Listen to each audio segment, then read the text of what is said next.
everyone, and welcome back to my channel. Thank you so much for joining me today. I apologize about having some background noise here, but it is too hot to be out here doing a video without it on. So I just want to say that in advance. I'm going to talk louder, and please bear with me. One of the reasons I haven't done a video in just a little bit is not only has it just been so busy, it's just been so hot. Even though I have an AC unit in my shop, it's a 750 square foot shop, so with the door open, it kind of combats the whole idea, but it does help. So here's what we're working with, and I really want to show you guys and get in here super close so you can see. Okay, first of all, we've got this piece of veneer that's going to break away. We've got this missing piece here, and then it's hard to see with the light, but there's a couple of other bubbles in here. This, I'm going to sand the whole table down because it needs it. I would never paint over something like this. There's a lot of scratches and whatnot, so I will take probably about 120 is what I'll start with, because I'm not trying to remove the entire finish. What I want to do is just get off all of this stuff.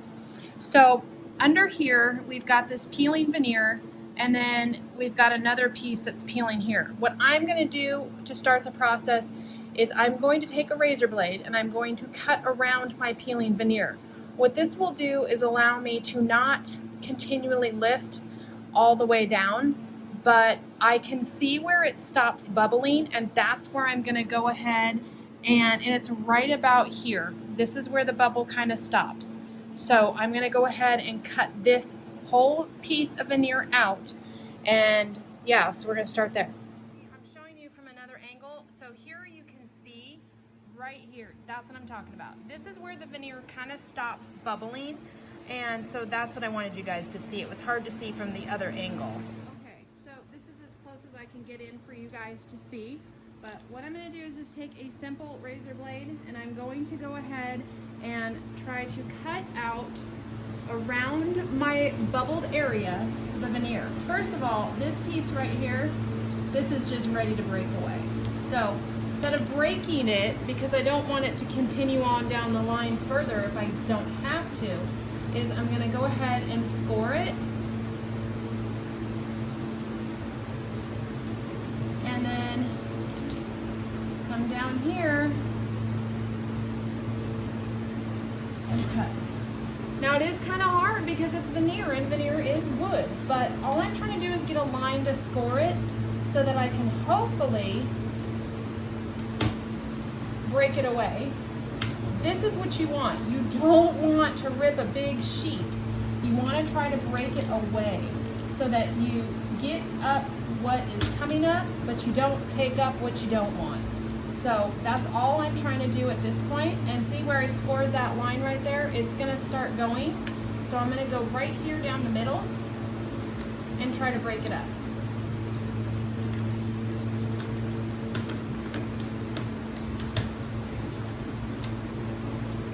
So see how it stopped right here at my score mark? That's what I want to happen, because honestly, I can't get my blade under there. This is not coming up right here. So that's what we want to do. We want to make sure, and none of this is all, most of this is down. There's some lifting over here, so I'll cut that.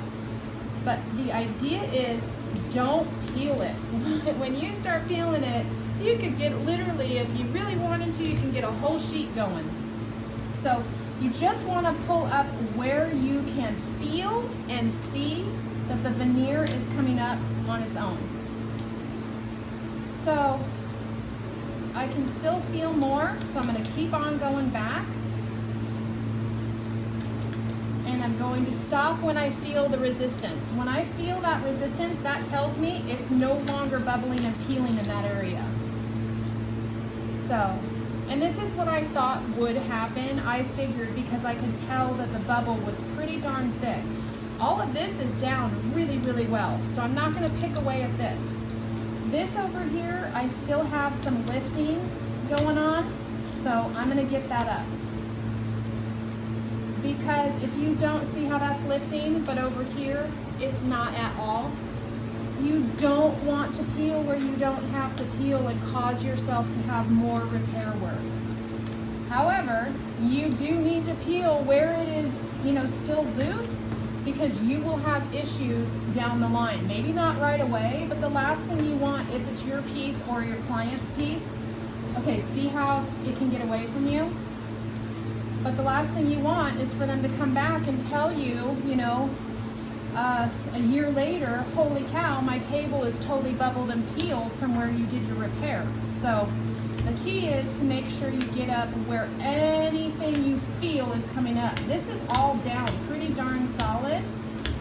I'm really having to work this here, get it up, but I want to get as much up as I can that I feel, and I can feel this edge coming up. So I think this will be about it. This really helps to control how much of the veneer you get up and how much you leave down. So I'm going to go ahead and finish getting this off. It's, for the most part, I think I'm good to go. I got a little section down here, but I'm going to go ahead and do the same thing. I'm going to score it on each side, so that way when I'm peeling, it will stop at that point. Hopefully, that's the theory behind doing this. And get up where I need it to come up. So this is working out really well. You never know how it's gonna go, so things like this can be very unpredictable. Okay, so that's it. I've got all of the bubbling, peeling pieces up. All of this is down really well. My next step is I'm gonna pull the table apart. I'm gonna go ahead and I'm gonna run a bead of glue. Even though it's down, I'm doing it anyway. I'm gonna run a bead of glue all over here, and I'm gonna clamp it. That way, if there's any little possibilities that there's some gapping in here or anything I missed, it'll get glued down. After that step, you're gonna leave it for a while. I use a wood glue. I can't remember the brand I use. I'll list it in my show notes, but I use wood glue clamps, and I will leave this now for hours. It pretty much dries in like 30 minutes to an hour, but with a repair like this, I'm gonna leave it. I'll come back after the glue is dried, and then our next step will be to fill it. Okay, so that's where we're at right now. Okay, so I've got my table pulled apart, my veneer is all peeled up where I want it peeled up, and I've got my wood glue, and I've got a couple of really good heavy-duty clamps. I borrowed these from my husband. I have some clamps, but they're not as good as these. So what I'm going to go do now is I'm going to just run a bead of glue all the way down where my open veneer line is, basically. And then I'm going to make sure that I kind of rub it in there, and I will clamp it. So this step right now is not always necessary. You could go ahead and just start filling it, but I want to make sure that if there's any little looseness going on here, that I grab it. That way, especially since it's on an edge, it just makes me more comfortable. So I'm going to go ahead and run my bead of glue all the way down and get this clamped. And then I will leave it for, like I said, a few hours. And if I can get my glue to come out. Alright, sorry, we had a little technical difficulty with the glue dispenser. These are great, but let me tell you, if anything gets in there and dries, which I had happen, you can't get the glue out. I'm all good to go now, so we're going to go ahead, and now we're going to run our bead. I'm going to be kind of generous with the glue. I'm going to go all the way down.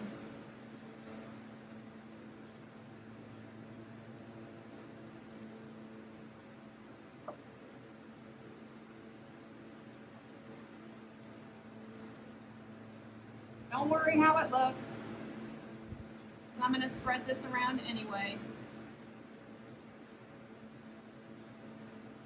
Alright, so I've got my glue down. Now there's no magical technical genius here. You're just going to spread it around.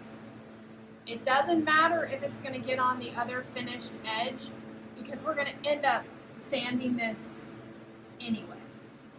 At this moment, all I want to do is make sure I'm getting right along that edge where I cut out my veneer and get it really in there. There's another way to do this too.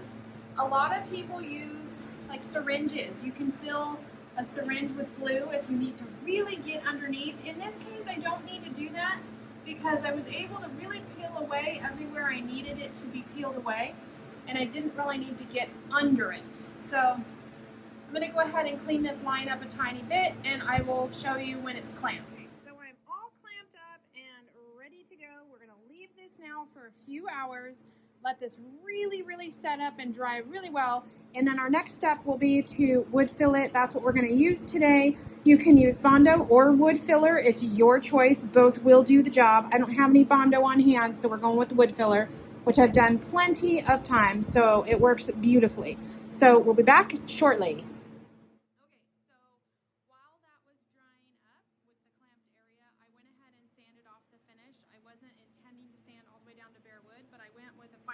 Sandpaper at 150 just to get the finish off, and it literally took all of the finish off, which is totally great actually. It's no problem at all. I just wasn't expecting to do that. That's not normal. You don't normally just take 150 and get the entire finish off, but I think it's just so old and the finish has been on there so long, it came right off. So the next step is to do our wood filler in that area, and these are, well, if I held it the right way, these are the things you need. This is the one I use it a lot. I'm not a huge Minwax product line fan, but I do like their wood putty. It works perfectly fine. It's a good wood putty. It's kind of a purpley color, and then it turns tan when it's dry. You need a wood putty knife, and you can go to town. Now, you might need to layer up several layers of the wood putty. It just depends on the depth of what you're trying to build up. So, don't know yet. We might get away with one. We may have to do several. We want it to look flawless. We want to build it up to be the exact same height as the original table, not over, not under. So might take a couple of them. Let's give it a try. So once this dries, it is also sandable, so it's okay if I go, and I actually don't care if I go up and over a little bit. As you can see, I sanded this all to bare wood. I did not get close to my clamped area. I will finish that off once I get my wood putty on. You can start liberally with the wood putty. So what I do is try to get it, see I've got a lot over here I don't need. I will wipe that up, but I really want to get in the area that needs to be filled. So this is just kind of my way I do it to make sure. Now I don't want to get any in here, and I just go down my line and see I can wipe that up. So I think we're going to need several to build up several coats of the wood filler, but this is how you do it. It's pretty easy. I'm going to go ahead and finish the rest of this off camera just because I can't get to it where it's at with the camera on, but you get the general idea. You just really want to get it in there, get it smooth, get your edges off, and you're good to go. It's not beautiful. It doesn't have to be beautiful. The key is to make sure that you cover all of the areas you need covered. Now, you need to let it dry. With wood putty, I find the longer you let it sit, even though it looks like it might be dry, let it sit. It will sand that much easier. And sometimes what you need to do is sand it and then realize I need more. Sometimes you don't know that until you kind of sand it down. So I think what I'm going to do is let this sit up and dry, and then I will come back, I will hand sand it with some fine grit sandpaper, see if I have any spots I need to fill, redo another coat, and let that dry. If I hand sand it and find that it's good to go, then we're good to go to the next step. For a couple of hours, I was working on other stuff, came back out, sanded this down, and it came out perfect. I am, just as a precaution, going to put one more thin coat of wood putty on there. I see a few small little divots, if you will, so I'm just going to run over those really quick, and then I won't wait that long, probably in about an hour, and then I'll come out here and just knock those down, and it will be ready to go. Okay, so here we are. I went ahead and primed it. I put my first coat of paint on it, and sometimes this happens, and so you have to be prepared for that.